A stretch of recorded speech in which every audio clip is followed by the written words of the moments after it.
اپنے مولانا خالد خان صاحب سے گزارش کرتا ہوں کہ وہ آئیں اور نصیحت فرمائیں۔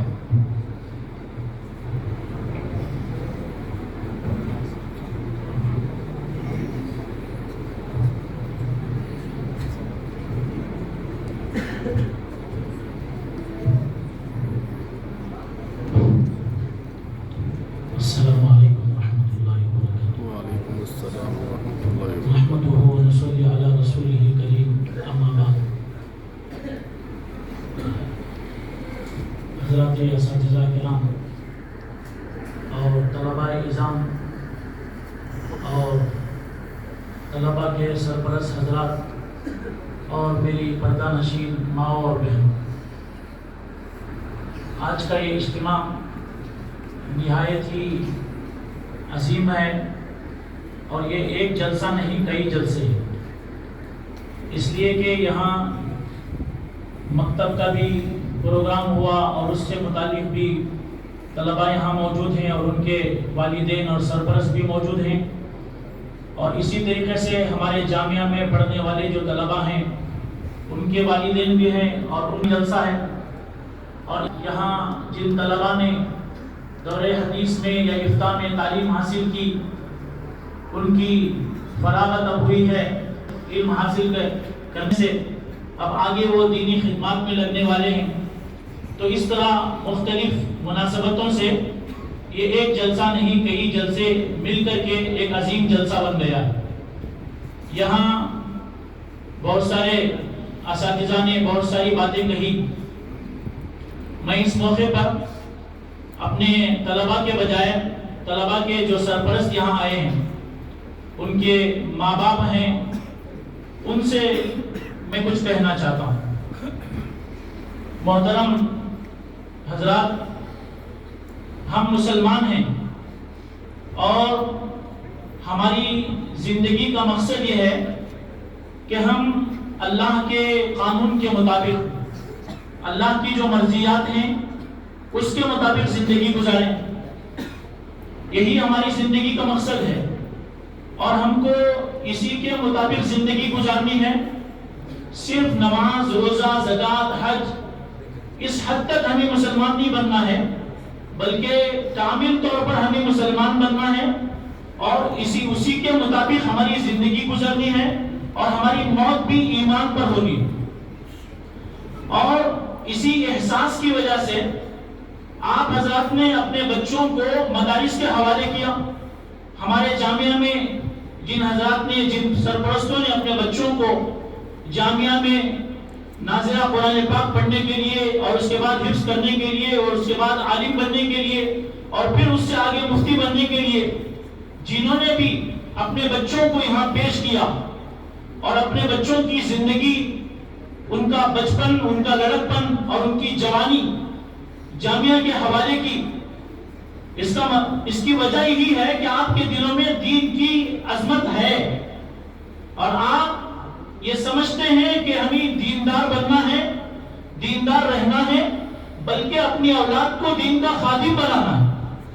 تو لہٰذا جن سرپرستوں نے اپنے بچوں کو جامعہ کے حوالے کیا یا جو بھی کسی بھی مدرسے کے حوالے کرتے ہیں، ان کے اندر دینی جذبہ ہے، لیکن میں آپ سے یہ کہنا چاہتا ہوں کہ اگر ہم اپنے خاندان میں ایک عالم تیار کر دیں یا ایک مفتی تیار کر دیں اور اس کے بعد ہمارے پاس جو دوسری اولاد ہے، ہمارے پاس اگر ہمارے 5 بچے ہیں، ایک بچے کو ہم نے عالم بنا دیا، لیکن آج عموماً یہ دیکھا جاتا ہے ایک بچہ تو عالم بن گیا لیکن بقیہ اپنے سارے بچوں کو ہم نے بے دین بنا کے رکھا ہے۔ ہمارے حضرت عموماً فرماتے ہیں یہ جو مدارس کے جلسے ہوتے ہیں، مکاتب کے جلسے ہوتے ہیں، ان کا مقصد امت میں دین کی بیداری ہے، ورنہ ظاہر سی بات ہے بچہ کلمہ پڑھ رہا ہے، کچھ حدیثیں پیش کر رہا ہے، عقائد پیش کر رہا ہے، کچھ دین کی باتیں پیش کر رہا ہے، اس کے بجائے اگر حضرت والا ہی کا بیان ہو جاتا، کسی بڑے عالم کا بیان ہو جاتا، کسی استاد کا بیان ہو جاتا، لیکن مدرسے والے زیادہ وقت طلبہ کے نظام کے لیے دیتے ہیں، طلبہ کی زبان سے وہ باتیں کہلاتے ہیں جو جس کی امت کو ضرورت ہے۔ بچوں نے عقیدے بھی پیش کیے، بچوں نے حدیثیں بھی پیش کی، بچوں نے جو ہے کھانے کے آداب، پینے کے مختلف پتہ نہیں کیا کیا باتیں انہوں نے پیش کی. اور جو جامعہ کے طلبہ تھے انہوں نے اس وقت کے جو سلگتے مسائل ہیں ان پر اپنی اپنی زبانوں میں، کنڑ میں، انگریزی میں، عربی میں، اردو میں جو انہوں نے گفتگو کی. اس کا کیا مطلب ہے؟ مطلب یہ ہے جو جامعہ یا کسی بھی مدرسے والے جب جلسہ کرتے ہیں اور اس پر پیسہ لگایا جاتا ہے، اس کے لیے انتظامات کیے جاتے ہیں، یہ سب کچھ کر کے ان بچوں کی زبانوں سے ہم تک یہ پیغام پہنچاتے ہیں کہ اگر دنیا میں زندہ رہنا ہے مسلمان بن کے زندگی گزارو. ہماری پوری زندگی اسلام کے مطابق گزرنی چاہیے. ایسا نہیں ہم نے ایک بچے کو عالم بنا دیا اور سوچ لیا کہ ہماری ذمہ داری ختم. اس لیے جو میں آپ سے گزارش کرتا ہوں کہ آپ اپنے بچوں میں سے کسی بچے کو آپ نے عالم بنایا، یہ بڑی مبارکبادی کی بات ہے.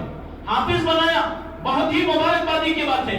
لیکن اس کے ساتھ ساتھ میری ماں سے بھی میں گزارش کرتا ہوں اور ہمارے جو بزرگ حضرات آئے ہیں، بھائی آئے ہیں، ان سے بھی گزارش کرتا ہوں اپنے دوسرے بچوں کی بھی فکر کیجئے. ان کو آپ اسکول میں پڑھائیے، کالج میں پڑھائیے اور یونیورسٹیز میں بھیجیے اور دنیا کی مختلف ڈگریاں ان کو دیجیے اور اعلیٰ سے اعلیٰ تعلیم کو حاصل کریں. اس کے لیے آپ پیسہ خرچ کریں، سب کچھ کریں، لیکن سب سے پہلے اپنی اولاد کو آپ مسلمان بنائیں، اسلام پہ قائم رکھیں. اس کے لیے مکتب کا نظام ہے. مکتب کا نظام ہر جگہ منظم ہو. یہاں بھی مکتب سے متعلق طلبہ بھی موجود ہیں اور ان کے سرپرست بھی موجود ہیں. تو میں عرض کرتا ہوں ان سے کہ آپ مکتب کی طرف بھی توجہ دیں، مکتب میں اپنے بچوں کو بھیجیں اور ان کے لیے وہی اہتمام کریں جو اہتمام اسکولوں اور کالجوں کے لیے کیا جاتا ہے.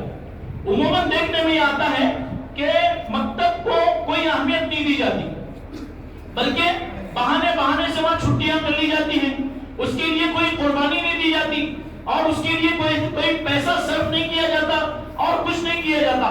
یہ اس کی وجہ کیا ہے؟ وجہ یہ ہے کہ ہم نے اپنے اندر سے دین کی عظمت نکال دی. ہمارے اندر سے دین کی عظمت نکلتی چلی جا رہی. اس لیے میری ماں اور بہنوں اور میرے بھائیوں، میں آپ سے یہی کہنا چاہتا ہوں کہ ہم دنیا میں آئے ہیں مسلمان بن کر جینے کے لیے، رہنے کے لیے، اور آج حالات ہر چاروں طرف سے بڑے خراب ہیں اور امت کو شرک اور کفر کے دلدل میں دھسانے کی کوششیں کی جا رہی ہیں. ان حالات میں ہماری ذمہ داری یہ ہے کہ ہم اپنے بچوں کو دین سکھائیں اور خود بھی اپنے گھروں کے اندر دین کو نافذ کریں، دین کے مطابق زندگی گزاریں اور دین کے مطابق اپنے اولاد کو ڈھالنے کی کوشش کریں. ایک آیت احمد وحید صاحب نے پڑھی تھی، اس میں اللہ رب العزت ارشاد فرماتے ہیں یا ایھا الذین آمنوا قوا انفسکم واہلیکم نارا. میں سمجھا کر اپنی بات ختم کروں. فرماتے ہیں اللہ تبارک و تعالیٰ اس میں کہ ایمان والو اپنے آپ کو اور اپنے اہل و عیال کو جہنم کی آگ سے بچاؤ. یہاں اللہ پاک نے فرمایا قوا انفسکم واہلیکم نارا، آگ سے بچاؤ. آگ سے بچانے کا ذکر یہاں کیا، نار کا لفظ استعمال کیا. مفتی تقی عثمانی صاحب دامت برکاتہم فرماتے ہیں کہ اللہ رب العزت نے یہاں نار کا لفظ لایا ہے، آگ کا لفظ. یہ لا کر یہ بتایا ہے کہ بچانے کی کیفیت کیا ہونی چاہیے. اگر آپ کا بچہ آگ میں کودنے جا رہا ہے، چھوٹا سا بچہ ہے 2-4 سال کا، اسے معلوم نہیں آگ جلاتی ہے، اسے معلوم نہیں آگ کیا کرتی ہے. وہ بچہ آگ کی کے شعلوں کو دیکھ کر اور اس کی چمک سے متاثر ہو کر کے آگ کی طرف اگر بڑھ رہا ہے تو آپ کیا کریں گے؟ اس بچے سے کہیں گے بیٹا آگ کے قریب نہیں جاتے، وہاں آپ نصیحت کریں گے؟ نہیں کریں گے آپ نصیحت. پہلے تو آپ بولیں گے، لیکن بولنے سے زیادہ آپ وہاں سے اٹھیں گے اور آپ اپنے بچے کو اٹھائیں گے اور ایسے اٹھائیں گے کہ چاہے ایک ہاتھ اس کا ٹوٹ جائے، کچھ بھی ہو جائے، اس لیے کہ آپ کو معلوم ہے آگ میں گرے گا تو پورا جل جائے گا، آگ میں گرے گا تو جل جائے گا. اس سے بچانے کے لیے آپ کیا کرتے ہیں؟ چاہے تھوڑی سی تکلیف ہو بچے کو، آپ اسے اٹھائیں گے زبردستی اور آگ سے جدا کریں گے. ٹھیک اسی طریقے سے اللہ رب العزت یہاں فرماتے ہیں اپنے بچوں کو اور خود کو جہنم کی آگ سے بچاؤ. دنیا کی زندگی چند روزہ ہے، یہ ختم ہو جائے گی. یہاں کے لیے جو بھی تقاضا ہم کرتے ہیں وہ ساری چیزیں یہاں چھوڑ کے جاتے ہیں. کفن میں کسی کے ساتھ کچھ نہیں جاتا، جو جاتا ہے وہ یہی دین جاتا ہے۔ اس لیے میں آپ سے گزارش کرتا ہوں کہ خود بھی اپنے گھروں میں دین کو جو ہے نافذ کریں اور دین کے مطابق زندگی گزاریں، عورتیں پردہ کریں اور اپنے گھروں کے اندر نماز کی پابندی ہو، دین کی پابندی ہو اور قرآن کی تلاوت ہو اور دینی کتابوں کی جو ہے کو پڑھنا پڑھانا ہو اور علماء کی مجلسوں میں شریک ہونا ہو۔ اس طرح کی دینی سرگرمیوں سے اگر ہم جڑے رہیں گے تو حضرت نے فرمایا تھا یہ علماء، یہ مدارس ہماری حیات ہے، ہماری زندگی ہے، اس لیے یہاں سے زندگی ملتی ہے، زندگی کا مرکز ہے یہ دینی زندگیوں کا۔ اس لیے اپنے آپ کو مدارس سے، مراکز سے جو ہے جوڑے رکھیے۔ اور آج ہمارے بہت سارے والدین جو ہے بچوں کے والدین یہاں تشریف لائے، میں جو امید کرتا ہوں کہ آئندہ جب اجلاس ہوگا سارے والدین جو یہاں حاضر نہیں ہو سکے کسی وجہ سے، وہ بھی حاضری دیں اور جو حاضر ہیں وہ ہمیشہ جامعہ میں بار بار آتے رہے۔ اسی پر میں اپنی گفتگو ختم کرتا ہوں۔ وآخر دعوانا الحمدللہ رب العالمین۔